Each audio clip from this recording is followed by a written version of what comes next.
Hi friends, இன்றைக்கி ஏசிக்குள்ளே 2 capacitor வரும். அந்த 2 கெப்பாசிட்டரை எப்படி செக் பண்ணுறது, அது ஒர்க்கிங் கண்டிஷன் எப்படி இருக்குதுன்றது ஒரு 3 சின்ன டிப்ஸு சொல்கிறேன். சரிங்களா? சிம்பிளாக, அதாவது எல்லோருமே செக் பண்ணுற மாதிரி ஒரு 3 டிப்ஸ் தரேன். நிறைய இருக்குது. இது 3 தான் உங்களுக்கு ரொம்ப ஈஸி மெத்தடாக இருக்கும். இப்போ வீட்டில் இருக்குது, நம்மளே பண்ணிக்கலாம் தான். சரிங்களா? ஃபஸ்ட்டு இந்த மாதிரி ஒரு பெரிய கெப்பாசிட்டர், இன்னொரு சின்ன கெப்பாசிட்டர் இருக்கும். சரிங்களா? இது 2.5 இது யூஎஃப், இது 36. சரிங்களா? இதில் பார்த்தீங்கன்னா ஃபஸ்ட்டு மெத்தட் எப்படின்னா, பிசிக்கலாக செக் பண்ணணும். பிசிக்கலாக பார்த்தீங்கன்னா அங்கே எங்கேயாவது பாருங்கள், ஒரு மாதிரி பல்ஜாக இருக்கா, பாட்டம் சைடு பார்க்கணும், டாப் சைடு பார்க்கணும். இது மாதிரி எனக்கு தெரிஞ்சு பார்த்தீங்கன்னா அது வருங்க, இந்த சைடு இங்கே கொஞ்சம் லைட்டாக கொஞ்சம் உப்புன மாதிரி இருக்குது. சரிங்களா? இந்த மாதிரி இருந்ததுன்னா நம்ம செக் பண்ணுறது அவசியம். இப்போ ஏசி ஓடரில் ஒரு கம்ப்ளைண்ட்டு, இது செக் பண்ணுறப்ப பார்த்தீங்கன்னா கெப்பாசிட்டி மேலே தான் ஒரு டவுட் இருந்தது. அதை எடுத்து பார்த்தாச்சு. இப்போ நம்ம இது உங்களுக்கு செக் பண்ணி காட்ட போகிறேன். சரிங்களா? இந்த மாதிரி பிசிக்கலாக பார்த்துக்குங்க. ஃபஸ்ட்டு செக்கப் பிசிக்கலாக இருக்குதுன்னு சொல்லிட்டு பார்த்துட்டிங்கன்னா உங்களுக்கு ஒரு ஐடியா வரும். ரெண்டாவது பார்த்தீங்கன்னா மல்டிமீட்டர் செக் பண்ணலாம். சரிங்களா? மல்டிமீட்டரில் பார்த்தீங்கன்னா ஓம்ஸில் வச்சுக்கோங்க.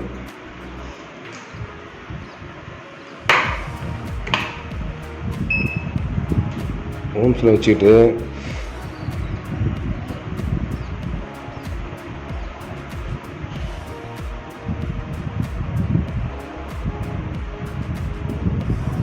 ஸோ இது பார்த்தீங்கன்னா ரேஞ்சு மைனஸில் போகுது.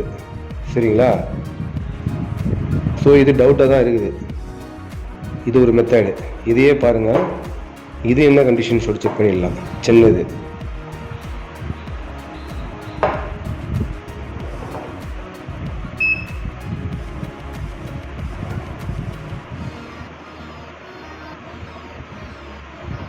பார்த்தீங்கன்னா 1.7 ஓம்ஸில் பார்த்தீங்கன்னா 1.7, 1.86, 1.7 வரைக்கும் போய்ட்டு இருக்குது. ஸோ இது ஓகேன்னு தெரியுது எனக்கு தெரிஞ்சு. சரிங்களா? இது ஒரு மெத்தடு. இப்போ இதை மல்டிமீட்டரே இல்லை, நம்மக்கிட்ட பிசிக்கலாக பார்த்தாலும் தெரியல, ஆனால் இது வேறு எப்படி செக் பண்ணுறது அப்படின்னு பார்த்தீங்கன்னா, இதை வருங்க, இந்த மாதிரி ஒரு 2 ஒயர் எடுத்துக்கோங்க. சரிங்களா?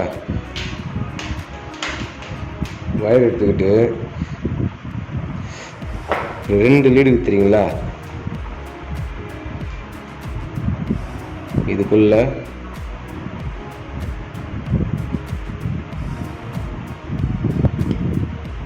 விட்டுருங்க.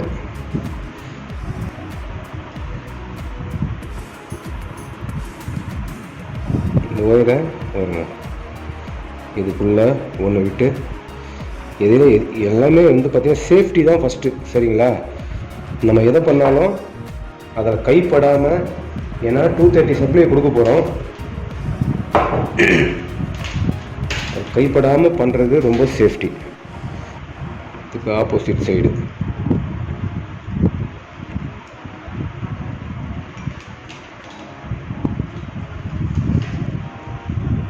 மாதிரி முடிக்கிட்டு பாருங்கள், இதை நான் இப்போ 230 சப்ளை கொடுக்க போகிறேன்.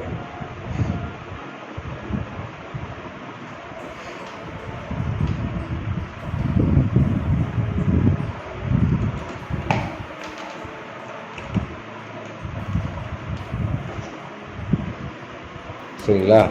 இப்போ சுவிட்சு போட்டால் இதில் சப்ளை போயிட்டுருக்கு. இப்போ ஆஃப் பண்ணிவிடுவோம்.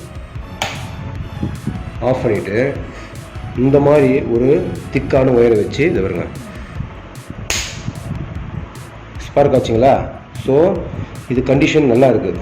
இன்னொரு முறை கூட செக் பண்ணிக்குவோம். சப்ளை கொடுத்துருக்கேன், 230 சப்ளை ஆஃப் பண்ணியாச்சு. இப்போது இதை ஒரு இந்த மாதிரி ஒயரை வச்சு, ஸோ இது நல்லா ஸ்பார்க் ஆகுது, அதனால் இது நல்லா இருக்குது. சரிங்களா. இது வந்து இந்த மாதிரி மெத்தடில் நம்ம வீட்டில் வந்து இந்த பழைய நம்ம அந்த சீலிங் ஃபேன் கெப்பாசிட்டிலாம் செக் பண்ணுறோம் பாருங்கள், சேம் தான், அந்த மாதிரி செக் பண்ணிக்கலாம். இப்போது சுவிட்சை ஆஃப் பண்ணிட்டு ஒயரை எடுத்துக்கலாம். ஸோ இது வந்து இந்த கெப்பாசிட்டர் ஒன்றும் பிரச்சனை இல்லை. இப்போது இன்னொரு கெப்பாசிட்டர், அதாவது அதுதான் வந்து ஏசியோடைய கம்ப்ரஸர் இருக்குது தெரியுங்களா, அந்த கம்ப்ரஸருடைய மெயின் கெப்பாசிட்டர் அதுதான். அது என்ன கண்டிஷன் இருக்குதுன்னு சொல்லிட்டு நம்ம பார்த்துருவோம். இது ஓரம் வச்சுருவோம். அதுக்கு அடுத்தது இது வருங்க, சேம் தான்.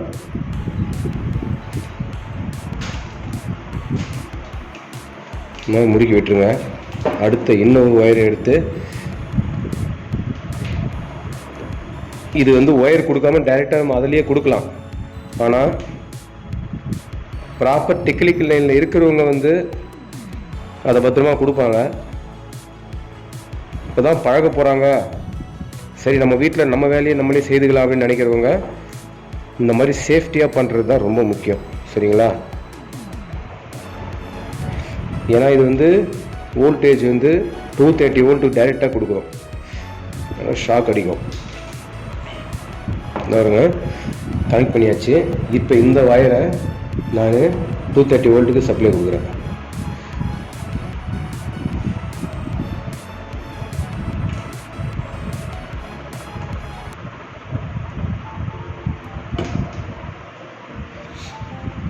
இப்போது சப்ளை ஆன் பண்ணிடலாங்களா. சப்ளை போயிட்டுருக்குது இல்லை, இப்போது ஆஃப் பண்ணிவிடுவோம். ஆஃப் பண்ணிவிட்டு இந்த மாதிரி ஒரு ஒயரை வச்சு, ஒன்றுமே இல்லை சரிங்களா, ஸ்பார்க்கே வரல. ஸோ இன்னொரு முறை கூட ஆன் பண்ணி பார்த்து போகுது வருங்க, சப்ளை போகுது. இதில் 230 வோல்ட் சப்ளை போகுது. ஆஃப் பண்ணிவிடுவோம். ஆஃப் பண்ணிவிட்டு வருங்க, எதையும் இல்லை. ஸோ இந்த மாதிரி இருந்ததுன்னா உங்களுக்கு கம்ப்ரஸருக்கு தேவையான ஆம்ப்ஸ் வந்து எடுத்து கொடுக்குறது கஷ்டம். கெப்பாசிட்டர் இல்லாமல் கம்ப்ரஸர் தனியாக போகாது சரிங்களா. இது வந்து பழசு, ஒரு ஏசி உள்ளிருந்து கழட்டின இது கெப்பாசிட்டரு. இப்போ நம்ம இன்னொரு புதுசாக ஒன்று வாங்கிட்டு வந்திருக்கோம், அதை செக் பண்ணிவிடுவோம் அது என்ன கண்டிஷன் சொல்லிட்டு. ஃப்ரெண்ட்ஸ் வருங்க, இது புதுசு சரிங்களா. இதை செக் பண்ணிவிடுவோம் எப்படின்னு சொல்லிட்டு. இது அதே சேம் தான். இந்த வருங்க,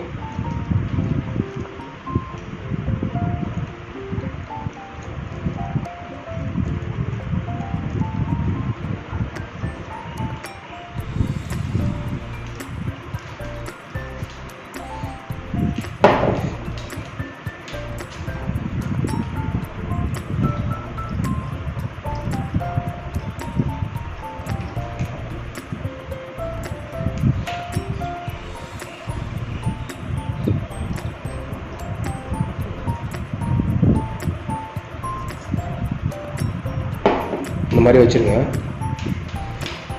இந்த மாதிரி வச்சுட்டு இதுக்கு வந்து 230 வோல்ட்டு சப்ளை கொடுக்க போகிறோம் சரிங்களா.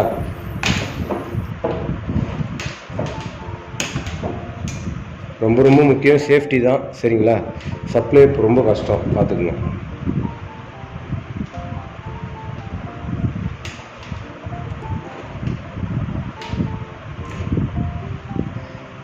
இது சப்ளை ஆன் பண்ணுறேன்.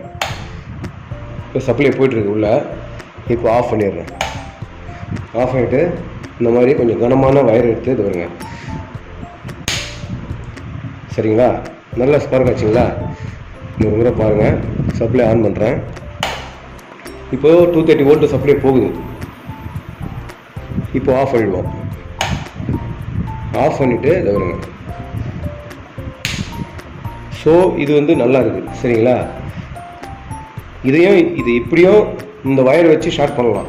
இல்லை அப்படின்னா வருங்க, இப்போ ஆன் பண்ணுறோம் தெரியுங்களா, இதை ஆன் பண்ணுறோம். ஆன் பண்ணிவிட்டு இதை ஆஃப் பண்ணுறோம். ஆஃப் பண்ணிவிட்டு இதை ரெண்டு வயரையும் ஒன்றோட ஒன்று படாமல் டச் பண்ணாமல் எடுத்துகிட்டு இப்படி ஷார்ட் பண்ணாலும் உங்களுக்கு ஸ்பார்க் வரும். அதாவது அதில் சப்ளை கொடுக்குறீங்க, இது சப்ளை இங்கே போகுது, அங்கே ஆஃப் பண்ணிவிட்டு இங்கே ஷார்ட் பண்ணி சப்ளை பண்ண செக் பண்ணிக்கலாம். இல்லை அப்படின்னா இந்த ஒயர் இருக்குது தெரியுங்களா, இந்த ஒயரு, இப்போ இந்த ஒயரை படாமல் எடுத்துருங்க, நல்ல ஸ்பார்க் வரும். ஓகே ஃப்ரெண்ட்ஸ், இது மாதிரி நீங்கள் செக் பண்ணி நீங்களே கெப்பாசிட்டரை என்ன கண்டிஷனில் இருக்குன்னு செக் பண்ணி மாற்றிக்கலாம். சரிங்களா? இதுக்காக பெருசாக வந்து நீங்கள் செலவு பண்ண தேவையில்லை. இது வந்து மார்க்கெட்டில் கிடைக்கிற பொருள் தான் இது. ஏசி ஸ்பேர் பார்ட்ஸ் கடையில் போய் கேட்டிங்கன்னா தருவாங்க. Okay, thanks friends. இன்னொரு வீடியோவில் பார்ப்போம்.